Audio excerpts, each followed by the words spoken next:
Merci à tous les panélistes pour la qualité des interventions. Je voudrais juste qu'on puisse élargir le débat sur 2 ou 3 points. D'abord, je crois que dans la définition même de la transition, je vous trouve très restrictif. Je pense que ce qu'il faut comprendre, c'est que les transitions sont des régimes d'exception qui sont consécutifs à des changements non électifs et dans lesquels il faut même ajouter les questions de tripatouillage des constitutions. Et si on prend cette définition, ça veut dire que même la Libye, il y a eu un renversement par des puissances étrangères. Donc même la Libye est en transition depuis, ce qui nous ramène à la problématique des ingérences extérieures, parce que les coups d'État ne sont pas faits seulement que par des militaires en Afrique. Donc il y a d'autres qui sont venus faire des coups d'État dans nos pays. Et jusqu'à présent, la Libye est en transition. Deuxième point, oui, je suis d'accord avec notre sœur de l'AISS sur la question que les transitions peuvent aussi présenter des opportunités. Le cas du Mali est là. Aujourd'hui, nous avons pu modifier et avoir une nouvelle constitution depuis 20 ans. Ça n'a pas été réussi, pas que les régimes précédents n'avaient peut-être pas, c'était pas opportun, mais il y a eu plusieurs facteurs qui n'ont pas permis. Aujourd'hui, c'est une réalité. Et vous mettez aussi l'accent sur le contenu, la teneur des processus de transition, un peu moins peut-être juste sur la durée qui peut être liée aussi à certains facteurs comme les questions sécuritaires au niveau du Mali, qui me semble être important. Mais aussi le Mali, la Guinée ou le Burkina, ce n'est pas les transitions les plus longues. Hein.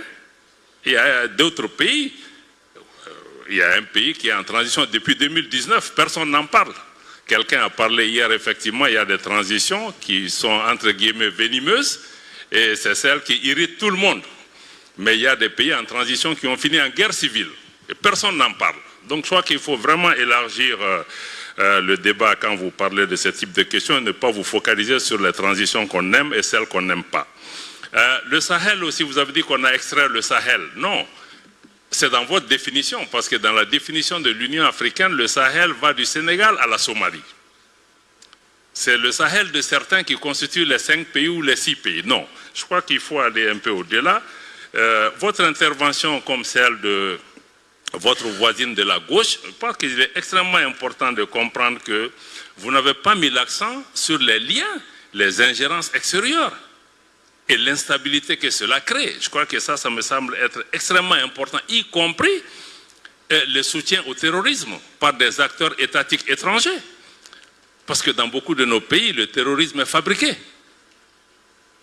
Si on parle même du Moyen-Orient, le Hamas, si on prend Al-Qaïda, Daesh, la plupart de ces mouvements sont créés par des officines des services de renseignement étrangers, nous le savons.